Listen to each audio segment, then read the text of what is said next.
Você foi muito criticado por decisões e qualquer verdade. decisão que você tomasse ia ser criticado. De um lado ou de Ou, outro. ou de outro, É né? verdade. Mas é um dilema. São aquelas situações que você imagina você não queria ter que tomar. Fala, puta, que decisão de merda que eu tenho que fazer, sabe? Ou eu me fodo ou eu me fodo. O que eu faço? Como que foi pra você? Tipo, ter que decidir se fechava ou não tudo, se abria. Como que é? Monarca, eu fiz a decisão pela vida. Era difícil, porque tinha economia também. Mas eu preferi optar pela vida. E eu acho que eu fiz certo. Porque se nós não tivéssemos fechado, feita a quarentena, São Paulo foi o primeiro estado do Brasil a fazer quarentena. Ao tamanho da dificuldade. Ninguém Nossa, tinha eu feito lembro quarentena. de chegar aqui, que eu morava em Curitiba e vinha fazer o Flow. Eu lembro de chegar aqui e passar na Paulista e caralho, uma Tudo cidade vaziozão, fantasma, né? o bagulho. Então, Sinistro. Parte Foi o de mim primeiro. sente saudade desse elemento apenas. Das ruas vazias. porque- Igor, não foi fácil. Porque ninguém tinha feito quarentena no Brasil. O primeiro estado que fez foi São Paulo. O primeiro estado que tornou obrigatório o uso de máscara, estou com a minha aqui no bolso, foi São Paulo. Até hoje é Isso obrigatório. daí foi logo depois que o Supremo Foi em março. disse que os governadores poderiam Foi. tomar suas próprias Foi. medidas e tal. Foi. Quanto tempo levou? E nós provocamos, os governadores que provocaram, porque o maluco do Bolsonaro, primeiro já assumiu o seu negacionismo desde o início. E os governadores é que seguraram a bucha, vamos dizer assim, para poder fazer as quarentenas. Por isso é que nós todos fomos emparedados pela dialética aí bolsonarista, que a gente estava criando desemprego, criando a pobreza, criando a miséria, quando nós estávamos fazendo a defesa da vida. Se nós não tivéssemos feito isso, nós provavelmente hoje no Brasil estaríamos chorando, não eram os 560 mil brasileiros mortos, estávamos chorando 2 milhões e meio de brasileiros mortos em todo o Brasil. Então eu fiz a opção pela vida. E obviamente São que eu sei Paulo o colocou desgaste. um monte de hospital, de campanha, rolou tudo isso. Muitos. E mesmo assim... Muitos, tanto a prefeitura, e o Bruno ainda em vida fez isso, nós fizemos também.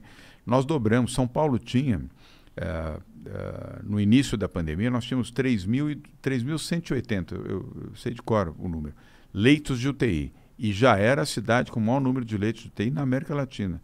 Hoje nós temos 7.500 leitos de UTI. Nós mais do que dobramos. Nós temos mais UTIs, leitos de unidade de terapia intensiva em São Paulo do que a Espanha.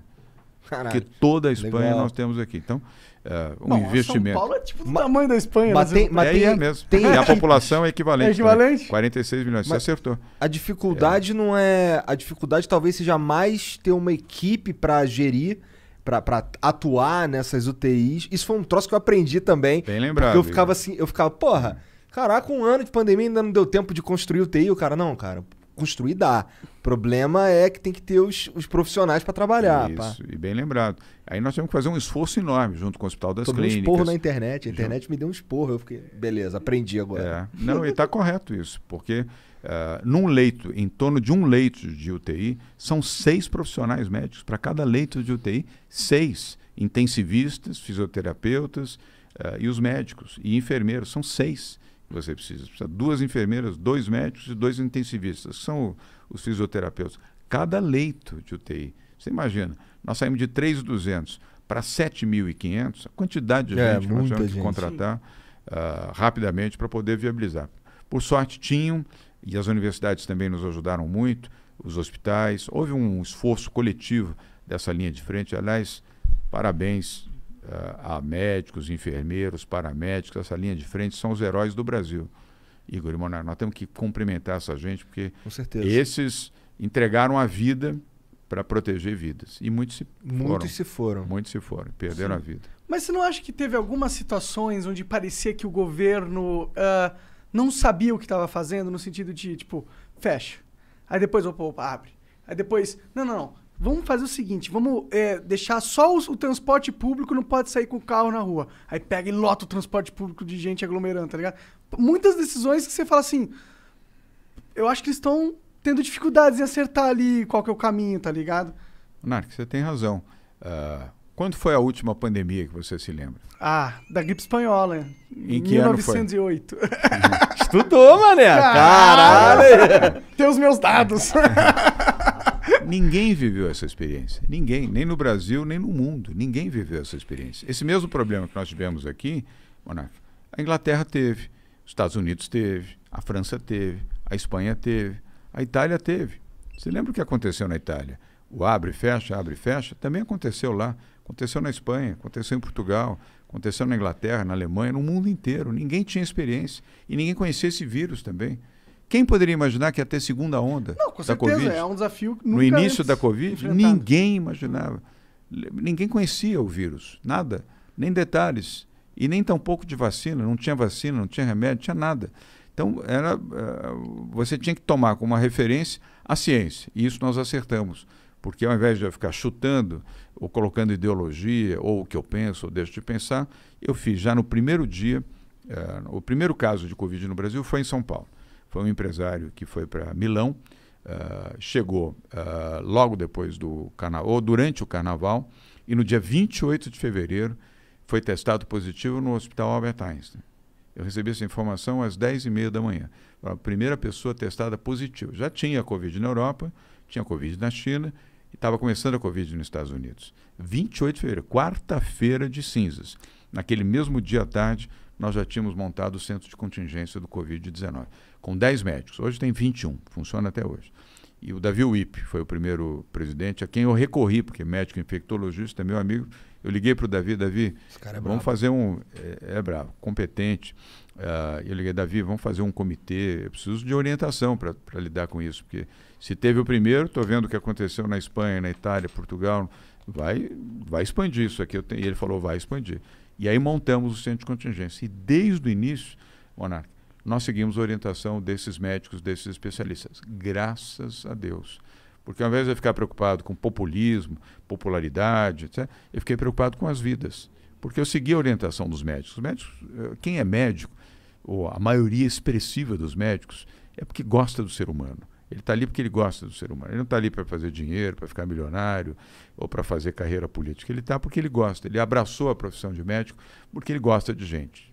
99% dos médicos gostam. Sim. É que o que eu senti, isso é uma crítica que, vale para São Paulo, mas vale para o Brasil inteiro, né? O mundo todo e tal. É verdade. Eu sentia que, às vezes, os governos eles sentiam a necessidade de demonstrar que estavam cuidando do assunto, fazendo algo, tá ligado? Mas eles não sabiam como cuidar, tá ligado?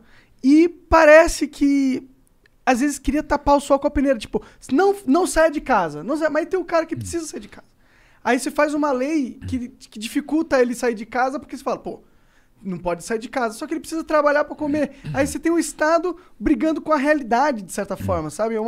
Foi o que eu senti. Tipo, eu sei que tinha que fechar, tem que ter o lockdown quando o negócio está indo muito forte, as UTIs estão lotando e tal, mas às vezes não tem como lutar contra a própria realidade que se põe aí à frente de você. Foi o maior desastre da humanidade.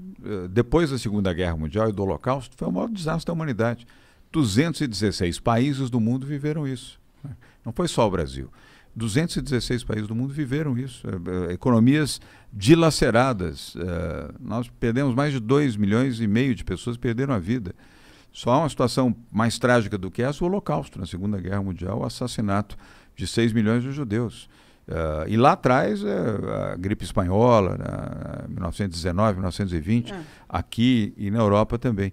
Então, tudo isso devastou vidas, devastou famílias, devastou empregos. O Brasil dobrou o número de desempregados, dobrou o número de pessoas em situação de miséria, de pobreza, extrema pobreza, um desastre completo, crianças que não foram à escola, enfim.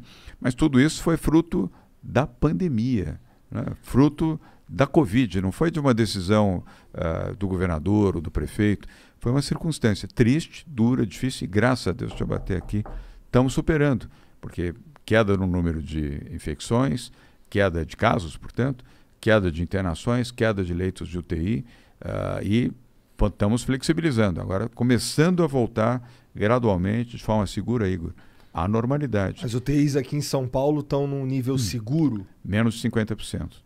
Tá. Tanto na capital, litoral e interior. Agora, imagina a situação se nós não tivéssemos feito, Monark, as quarentenas com as UTIs 98%, 99%, 100%, vários hospitais já estavam lotados. Uma pessoa que vai para um hospital precisando de UTI, ele precisa de UTI. Sem UTI, ele morre. Não, com certeza. Eu acho que quando a gente assim como o oxigênio. Você viu o que aconteceu lá em Manaus. Não tinha oxigênio.